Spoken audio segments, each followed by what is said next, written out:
Les amis, bonjour, j'espère que vous allez bien et que tout se passe pour le mieux pour vous. La France a été battue par la Tunisie, équipe B, etc., on va en discuter. Et l'Argentine a battu la Pologne 2-0. Je vais revenir un petit peu déjà sur la Pologne, sur l'Argentine, sur la Pologne, sur la Pologne, sur la Pologne. Pourquoi sur la Pologne, les gars? Parce que je pense que, comme moi, on était tous attentifs à ce match. Au-delà de Robert Lewandowski vs Messi, c'était quand même voilà, les deux premiers du groupe qui pouvaient risquer, parce que c'était un groupe très ouvert, mais les deux pouvaient risquer leur place pour les huitièmes. Au final, les deux se sont retrouvés qualifiés, victoire 2-0 de l'Argentine. Mais la Pologne, elle a laissé une odeur, même après 60 douches, ça sent pas bon.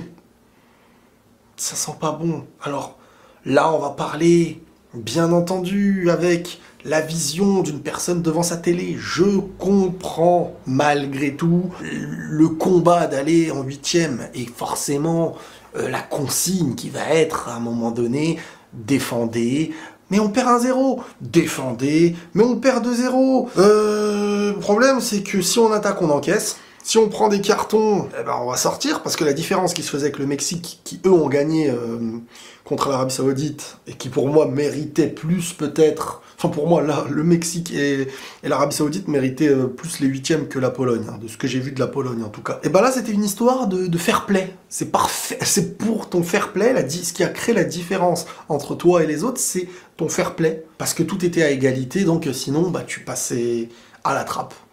Donc, défendez, ne faites pas les idiots, n'encaissez pas un carton bête, et on ira en huitième.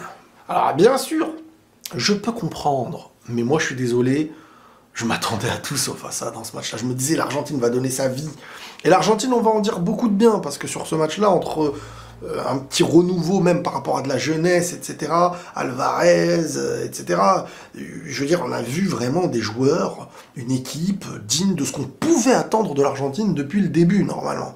Mais la Pologne, alors, j'avais pas spécialement d'attente, mais dans un match comme celui-ci où tu étais censé presque jouer ta vie, et tu te dis, bon, tout est allé dans leur sens, et dans un sens, bon bah bravo, tu représentes ton pays, et t'es prêt à tout pour aller en huitième, et voilà, c'est une Coupe du Monde. Mais c'est vrai que voilà, comme je dis, il y a toujours deux visions des choses. Là, j'évoque la vision du téléspectateur, on va pas se mentir. Maintenant, l'Argentine. Alors dans ce match-là, déjà, le fait de jeu, dès le début, même si ça n'a aucune incidence, même si au final, l'Argentine mérite totalement, et j'aurais même aimé qu'ils en mettent 5 dans le match, il y a le penalty. Et honnêtement, les gars, je vous l'ai dit, hein, mais ça se confirme de plus en plus, parce qu'une Coupe du Monde, ce n'est pas qu'une histoire de football, il faut être juste, carré pour tout le monde, c'est aussi une histoire un peu business, c'est aussi une histoire de sponsor, c'est aussi une volonté de mise en avant. Et ce truc-là, entre les hommes du match, qui parfois ne méritaient pas, mais le grand nom fait toujours plaisir à être mis en avant aux yeux voilà, c'est ta Coupe du Monde, t'as envie de... Et j'ai comme un sentiment que le Qatar a une... Peut-être que dans toutes les Coupes du Monde, en vrai, c'est comme ça, mais Enfin, je veux dire, le premier péno que l'Argentine reçoit lors de son premier match contre l'Arabie Saoudite, déjà, je vous ai dit, moi, je trouve ça vraiment, mais vraiment, dans une Coupe du Monde, lâcher un penalty comme ça.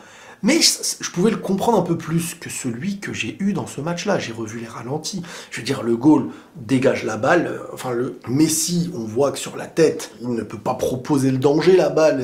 Voilà, il l'a, mais bon, il n'y a aucun danger dans le fait de cadrer ou d'être bien positionné. Le goal arrive, il effleure Messi, mais vraiment, il effleure Messi. C'est pas, il arrive, boum, comme Rudiger s'était mangé. Et encore là, on n'avait même pas réclamé de faute ou quoi que ce soit. Mais honnêtement, et franchement, là, autant d'habitude quand ça touche Messi et tout, mais là, même les pro-Messi, ce n'est pas Messi le problème dans l'histoire. C'est qu'il s'est passé la même chose à mes yeux avec Cristiano, quand ça donne le pénalty à Cristiano, qui est hyper gentil. Et là, le penalty, mais c'était honteux que la VAR intervienne derrière. Pour moi, c'était honteux. Je dis, mais ils vont... Non, mais non. L'arbitre après, il fait ça, tac, tac, il va voir le truc. Penalty. Mais tous les gros joueurs, je pense, toutes les grosses têtes d'affiche, si vous m'écoutez les gars, que vous êtes dans votre chambre en équipe de France par exemple, les gars, quand vous êtes une tête d'affiche, Mbappé, Cristiano, Messi, Neymar, si tu rejoues, les mecs dans la zone plongée, le moindre petit truc. Parce que sincèrement, ça va siffler. Ça a un intérêt. Ça a un intérêt bien plus grand dans cette Coupe du Monde, de voir Messi marquer son penalty, de voir Ronaldo marquer son penalty, de voir Neymar, d'en faire les hommes du match d'une certaine manière. Tout ça n'est qu'une théorie de ma part, attention, je ne viens pas l'affirmer avec certitude, c'est ce que je constate et j'ai cette impression-là. Bon, Messi rate son penalty, ça n'aura pas lieu de débattre dessus 1 heure, parce que bon, derrière, il fait un bon match à mes yeux, dans le jeu, dans la construction. J'ai même préféré ce match-là peut-être aux 2 d'avant. Peut-être pas le premier je le sentais un peu plus en... Mais le deuxième, à part son but, il n'était pas vraiment étincelant.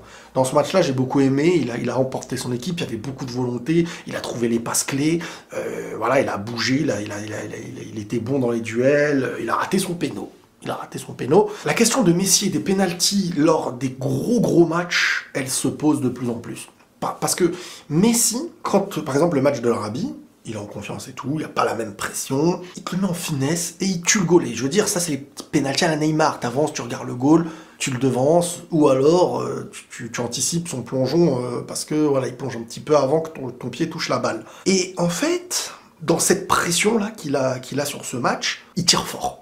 Même s'il est bien tiré, il est croisé, c'est Chesney qui fait l'arrêt, hein, de base. Mais il n'est pas là à vouloir vraiment maîtriser le péno comme il l'a fait. Et là, tu sens que Messi, dans ces matchs-là, c'est pas le premier qui rate, contre Courtois en Ligue des Champions.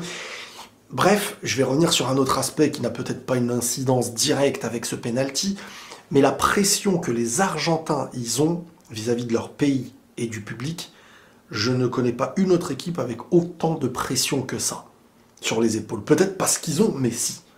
Et que c'est une pression en plus pour aller le plus loin possible. Mais le Brésil, à la différence de l'Argentine, on dirait qu'il y a ce côté où ils sont convaincus par le Brésil que la défaite les attriste et qu'ils seront tristes avec l'équipe, et que sinon tout le reste est festif.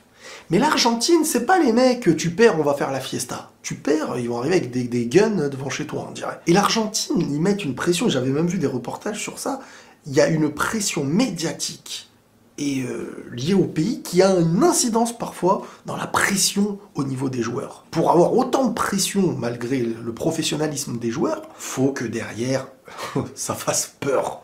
Vraiment, je veux dire, l'Argentine se rate, le public et les médias ne vont pas hésiter à leur rentrer dedans. Et on a déjà vu à l'époque avec Messi et tout, il a mis du temps à vraiment devenir vraiment le vrai chouchou de l'équipe. Et ça, c'est un sentiment qui se ressent de cette pression que l'Argentine a, au vu à la différence d'autres équipes. Bref, on revient au penalty de Messi qui est raté, et ça commence à faire beaucoup de gros penaltys hein, contre Navas.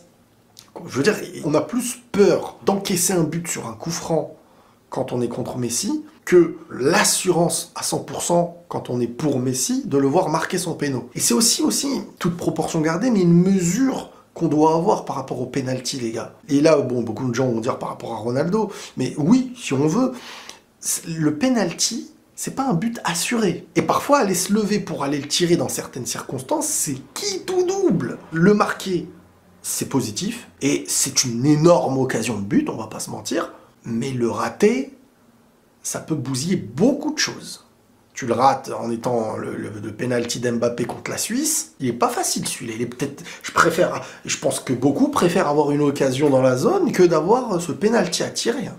Parce que la pression que t'as, c'est pas pareil. C'est pas pareil. Donc les penaltys, les gars, ne prenez pas ça que pour un jeu. C'est une énorme occasion de but, parfois même une facilité en fonction de la physionomie du match. Mais honnêtement, on a la preuve du penalty de Messi, puisqu'on parle de Messi, l'un des meilleurs joueurs, si ce n'est le meilleur joueur de l'histoire, si on veut. Penalty contre Courtois, tu le mets pas, est-ce que peut-être derrière tu qualifies, est-ce que peut-être derrière le PSG ne va pas plus loin? On n'en sait rien, tout ça, on réécrit une histoire en fonction de ce qu'on a envie.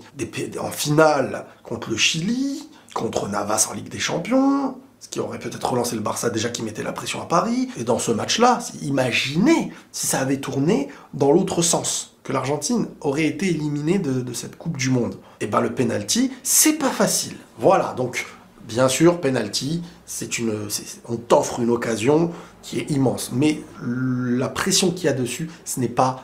voilà, quand tu l'as mis, bon, on se dit que c'est facile. C'est pas facile un péno non plus. C'est une occasion de but, une grande, mais qui peut être ratée. Mais quand elle est ratée, c'est négatif. Ça peut te retomber dessus. Messi n'a pas perdu le fil parce que les Polonais étaient très vite dans les cordes. Les Polonais n'ont pas eu une seule occasion. Les Polonais, ils ont bégayé, ils étaient trop en danger. Ce match-là, il est argentin du début à la fin. Et la Pologne, tant qu'elle sentait qu'elle était qualifiée, et bon, tout allait dans leur sens parce que de l'autre côté, le Mexique a fait le taf, et ben ils ont pas joué, ils ont entendu, et à la fin, ils se sont pris dans les bras, ils ont perdu 2-0, ils ont montré un visage dégueulasse, mais ils sont en 8e. Et à leur place, s'il y avait un choix à faire, est-ce qu'on n'aurait pas fait leur choix? Donc maintenant, l'Argentine, dans le jeu, je les ai trouvés dignes de ce qu'on attendait d'eux. Peut-être que ça y est, hein, parce que, attention, il y a mon prono de l'Argentine championne du monde, peut-être, on sait jamais. Je suis pas pour l'Argentine, c'est ce que je pense qui peut se passer. Enfin, ce qui pouvait se passer. J'avoue, quand j'ai vu le début de la Coupe du Monde, je me suis dit, bon, en vrai, j'y crois pas trop. Mais au final, ils sont en 8e, ils vont jouer, je crois, l'Australie. Ils ont tout pour arriver en quart, je sais pas contre qui ils pourraient jouer en quart.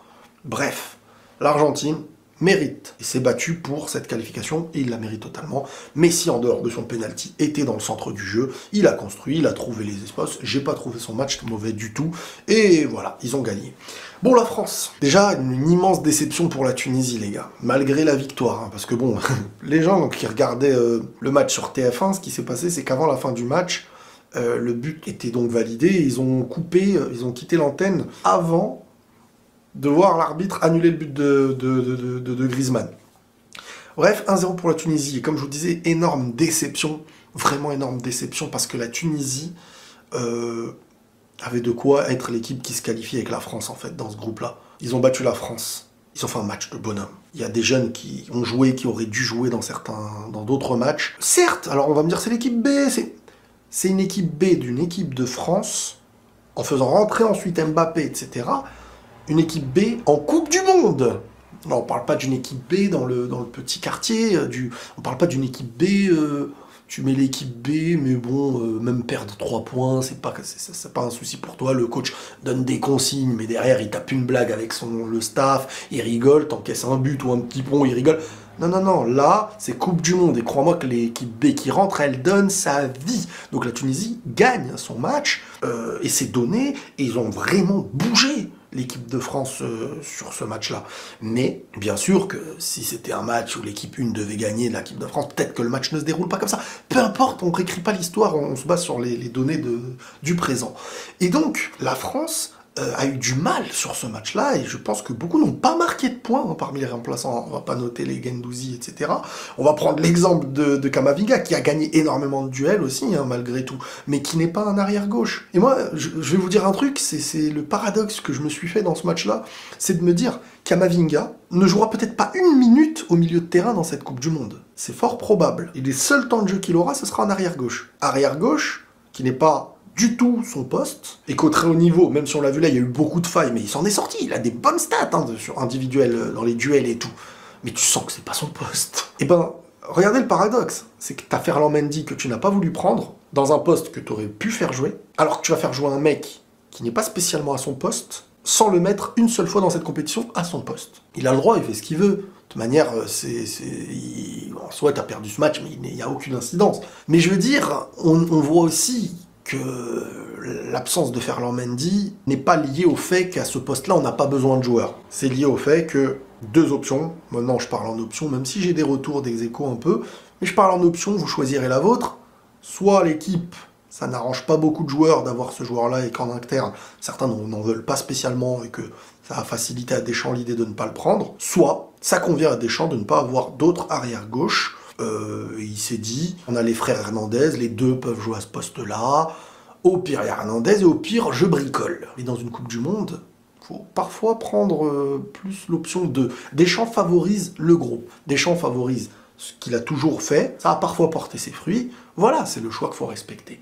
Ça n'empêche que ça me fait marrer, ce truc-là, de se dire que, voilà, Camavinga. Ne commence pas, Ancelotti, à t'inspirer, par contre, s'il te plaît. Voilà. Sinon, j'ai beaucoup aimé sur ce match la Tunisie. L'entrée d'Mbappé et tout a vraiment quand même apporté un autre calibre de joueurs sur le terrain.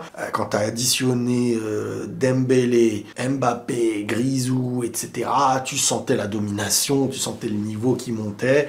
Mais la Tunisie s'en est bien sortie, une victoire qui doit faire plaisir aux Tunisiens de se dire qu'en Coupe du Monde, en phase de groupe, ils ont battu l'équipe de France. Et c'est une victoire qu'on voyait célébré malgré l'élimination par les supporters, et il faut le comprendre. C'est un honneur. C'est un honneur pour des pays africains. Il n'y a pas assez de pays africains qui vont en Coupe du Monde, ça se... Je veux dire, aujourd'hui, on ne peut plus trouver certains prétextes de je ne sais quoi, parce qu'honnêtement, beaucoup d'équipes en Europe, tu les vois en Coupe du Monde, t'as envie juste qu'elles s'en aillent. Hein. Vraiment, ça ne tente rien du tout, quoi. Et donc, c'est un honneur pour leur pays, et ils ont de quoi fêter cette victoire. C'est une Coupe du Monde, c'est quand même normalement festif, hein. Et voilà. Et tu ne rentres pas à la maison bredouille, tu pars un peu avec les honneurs, t'as tout donné sur ce match-là, bravo à eux. La France affrontera la Pologne. Ou peut-être qu'on se retrouvera en live ce soir ou demain. N'hésitez pas à vous abonner, les amis, sur mon Twitch. Et le lien dans la description. Prenez tous soin de vous. Et la paix sur vous.